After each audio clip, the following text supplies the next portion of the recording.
Hi guys, good afternoon. For today's video guys, mag-aani ako ng aking mga tanim dito. Hi Angel. Ito po, mag-ani po tayo kasi ang dumi-dumi na po ng aking garden kasi ulan po siya palagi. Ayan po, ang dumi-dumi na po ng garden ko guys.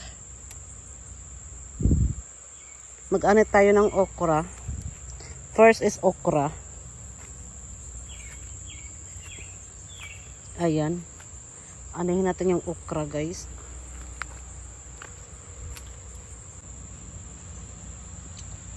Ayan po, 4 lang po nakuha natin kasi matatanda na po siya.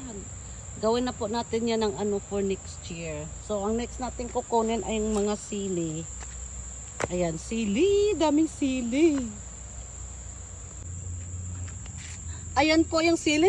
Guys, may nakita ko ng malaking talong. OMG, ang laki ng talong na to. Next, kamatis. Kamatis po yung next natin. Daming lamok. Ayan guys. May cucumber tayo isa. Guys, ang daming bulaklak ng ating cucumbers. Oh. Yes, may isa pa doon. Ay, dami niya. Pero maliliit. Ito pa yung sitaw ko. Wala pang bunga. Ito pa yung palaya ko. Isa lang po ang palayang tumubo. O, punta tayo sa harap. Yan guys, dito tayo mag-harvest sa harap. Ayan o.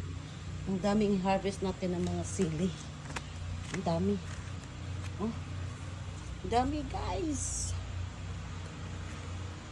Uy, may talong na rin siya. Pero maliit. Ayan. Tingnan yung kamatis dito sa harap guys. OMG. Kaganda ng mga parbudyag. Pareha usog. Ang daming bunga na kamatis. Namungingi. Namungingi sa daming bunga. O diba? Daming bunga guys oh. Hilaw pa. Dami oh.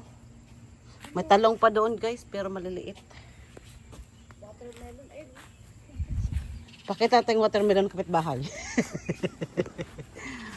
Ay, ang laki ng watermelon oh. Ay, ang laki. Ayan guys, may watermelon po yung kapitbahay namin oh. Ito na po lahat. Ito na po lahat ang nakuha natin sa garden guys. Oh, dami. Oh, diba? Grabe yung talong na yan. Laki oh. Ayan. May ulam na po tayo. May pagsahog na tayo sa ating mga ulam. Dami. Thank you Lord. Sa grasya, yes.